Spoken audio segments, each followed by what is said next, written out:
This means the military could lose up to 60,000 troops. And that's while the military is already facing a recruiting crisis.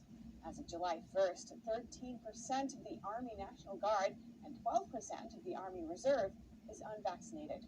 Soldiers with pending exemption applications can continue to train, but exemptions are almost never approved. And President Biden has agreement with any foreign entity, but especially an adversary, with such a glaring memory hole provision that authorizes research materials and files to be destroyed upon request. Roy then asked several more questions, including whether Leduc destroyed any files corresponding with the agreement, and whether UTMB entered into similar agreements with China or other countries. We reached out to the University of Texas Medical Branch for comment, but we didn't hear back before airtime. Jason Perry, NTD News. They call the Chinese Communist regime the biggest long-term threat to both the U.S. and the UK, and accused China of using Western systems for its own gain. Here's a closer look. In an unprecedented joint appearance, MI5 Director Ken McCallum and FBI Chief Christopher Wray warned of the threat posed by the Chinese Communist Party to an audience of business leaders and academic chiefs. The most game-changing challenge we face comes from the Chinese Communist Party. It's covertly applying pressure across the globe. This might feel abstract, but it's real and it's pressing. We need to talk about it. We need to act. At MI5's Thames House headquarters in London, the Director General of the UK Security Service said the threat posed by the Chinese Communist Party pervades many aspects of the UK's national life. MI5 has already more than doubled our previously constrained effort against Chinese activity of concern. Today, we're running 7 times as many investigations as we were in 2018. We plan to grow as much again, while also maintaining significant effort against Russian and Iranian covert threats. McCallum said over the last year, the UK has shared intelligence about Chinese cyber threats with 37 countries and disrupted a sophisticated threat against aerospace companies in May. Wray said that the US consistently sees that the Chinese government poses the biggest long-term threat to the economic and national security of the US and its allies. But the point I want to leave you with today is that the Chinese government poses an even more serious threat to Western businesses than even many sophisticated business people realize. As you mentioned, they're blocking food distribution centers, but they're also blocking highways and airports. Do you see these measures as a desperate plea for help?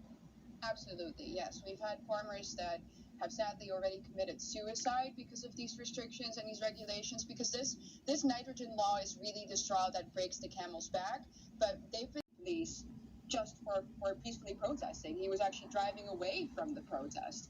So it's really insane what is happening here, and it shows once again that, well, Dutch people who are unarmed, as you should know, stand very little chance to the violence monopoly of our state. You've said that these Dutch farmers are rising up against what you've called the communist agenda of the global elites. What did you mean by that? Well, it's communism to the T. If the state comes in and says, I'm going to take away your property for a so-called greater good, I don't know what could be more, essential to communism than that. So it's communism, and I'm saying that it's being done on a global scale because this is part of a bigger agenda than just the agenda of the Dutch government. Yes, it's true that the Dutch government wants the farmers' land for one reason is to house new immigrants, but this is also because they are following an agenda called the 2030 agenda. These are restrictions and climate regulations that are imposed all over the world. So we're being hit hardest right now, and we might be the first ones, but it's very important for other people to know that they could be coming to you next. As for why religion would pose such a threat, Ambassador Brownback explains. Particularly communist governments that are atheistic, they don't want anybody practicing a faith that would mean there's a higher authority than the government. Brownback was the ambassador at large for international religious freedom under the Trump presidency. He adds it's not something new. Communist governments have tried to kill faith since they've been in existence.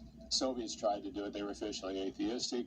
They were trying to kill the Russian Orthodox Church at first, and then they kind of tried to figure out how to manipulate it. they're never going to be successful. It's the kingdom of God versus the kingdom of man. So how has these regimes gone about trying to eradicate faith? To their bodies. Mason defended her classes on the boutique's Instagram account, saying that sex education looks different at all age levels, but there are definitely ways to make it developmentally appropriate. Her classes are privately held, cost between $5 and $50, and are not endorsed by the Bellingham School District. Reporting by Arian Pazdar, NTD News. Turning now to a national conference. Biden's new council formed to build relationships between parents and schools. They say it's operating illegally. If they are not complying with the law, then, they should not be in operation. Dutch farmers step up their fight against climate policies that could end their livelihoods and their output. These regulations come as the world braces for the possibility of widespread famine. WNBA star Brittany Griner was back in a Russian court today, this time with a new plea to enter. We'll have the details on her lawyer's latest move. Johnson was viewed as the Trump of the United Kingdom. So this probably factored in President Biden's lack of response on a personal level. And Johnson said he would stay in his position until a successor is chosen, a process which could take several weeks.